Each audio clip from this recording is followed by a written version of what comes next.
Welcome back to The Explainer.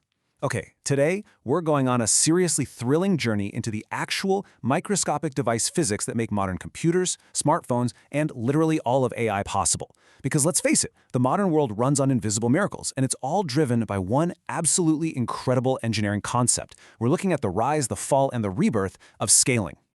Okay, let's dive into this. Here's our roadmap for today. First, the magic of scaling. Second, the math behind the shrink. Third, the speed and power payoff. Fourth, when physics fights back. And finally, the 3D transistor era. So, part 1, the magic of scaling. If we rewind to the 1970s, semiconductor engineering was entering this era of pure, elegant optimism. But to really ground ourselves, we need to define the core mechanism that has driven this industry for over half a century. MOS device scaling is, simply put, the systematic reduction of transistor dimensions. Why do it? Well, to improve performance, slash power consumption, and massively increase integration density.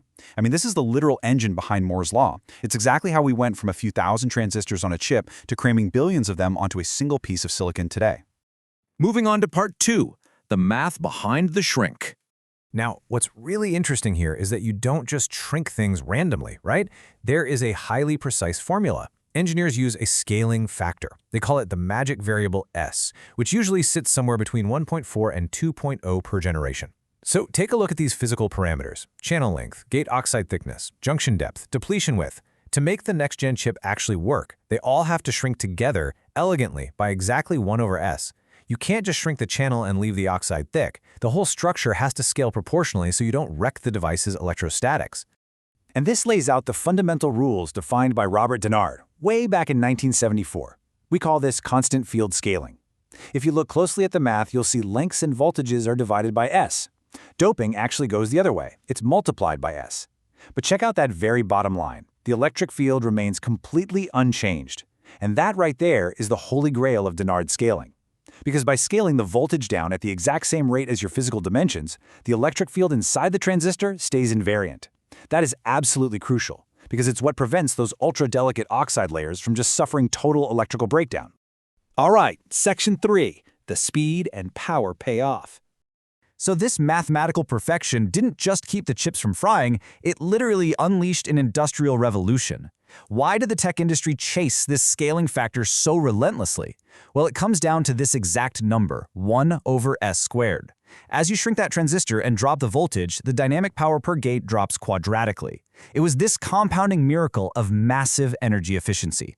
With every single generation, you got faster transistors that, amazingly, sipped even less power. And this brilliantly illustrates the other side of the coin, S squared. While your power per gate drops, your overall transistor density increases by S squared.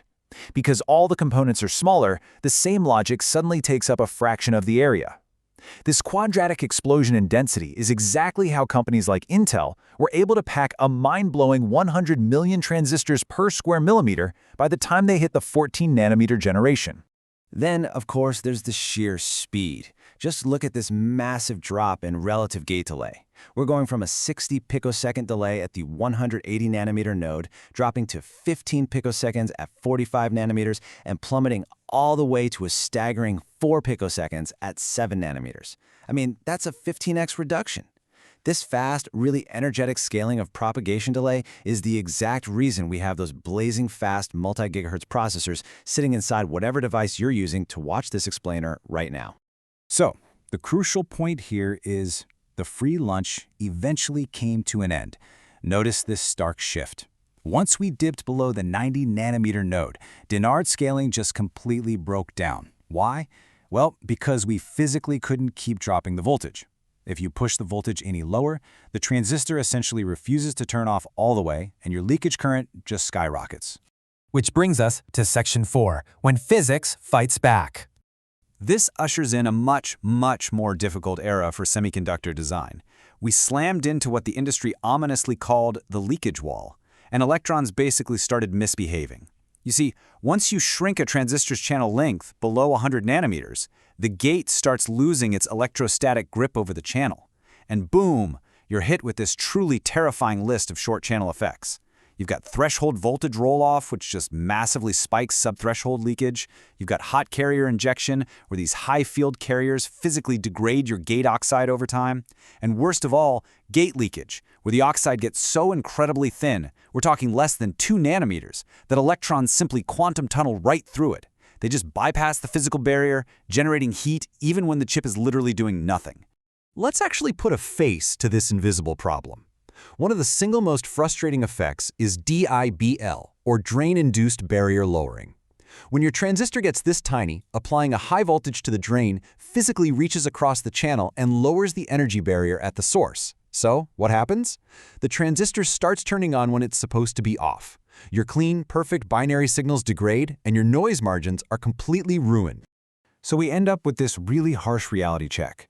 Under ideal Dennard scaling, power density was supposed to remain constant, right? Your chips wouldn't get hotter per square millimeter as you packed more in. But in the deep submicron reality, because voltage couldn't keep scaling down and leakage was literally everywhere, power density soared. Chips were practically on the verge of melting. And that right there is the pivotal reason the entire industry, heavyweights like Intel and AMD, had to completely abandon those single, ultra-fast processors around 2005 and make the massive shift to the multi-core architectures that we all use today. Let's move to our final section and see how this all builds into the modern era. Section 5, the 3D transistor era. Now, engineers don't just give up. To keep scaling alive, we actually had to change the fundamental geometry of the transistor itself. Just map this beautiful progression out with me for a second. For decades, we lived in the planar era. Flat transistors sitting right on the surface of the silicon. But by 2011, right at the 22 nanometer node, Intel introduced the FinFET. They flipped the channel up into a 3D fin and wrapped the gate around 3 sides of it just to wrangle control back from those misbehaving electrons. Fast forward to today, at 3 nanometers, and we're in the GAA-FET era, gate all around, where the gate surrounds those nanosheets of silicon on all 4 sides. And looking ahead to 2026, TSMC and Intel are targeting 18 angstroms. We are literally, no joke, entering the atomic era. But of course, this extreme frontier brings entirely new nightmares. Below 22 nanometers, you aren't just dealing with classical physics anymore.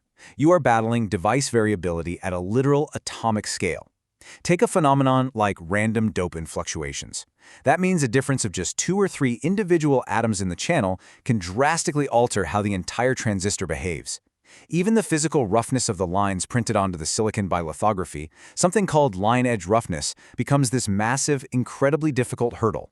Which leaves us looking right over the edge of the sub-2 nanometer future. Scaling is no longer just about shrinking things. It requires this brilliant co-optimization of architecture and materials. So, as we hit the absolute atomic limit, we have to ask, will new exotic 2D materials like molybdenum disulfide, combined with stacked CFET architectures, be the key to defining the next entire century of Moore's Law? The physics might be fighting back, but human ingenuity certainly hasn't lost the war yet. Thanks for coming on this journey with us today, and we'll see you on the next Explainer.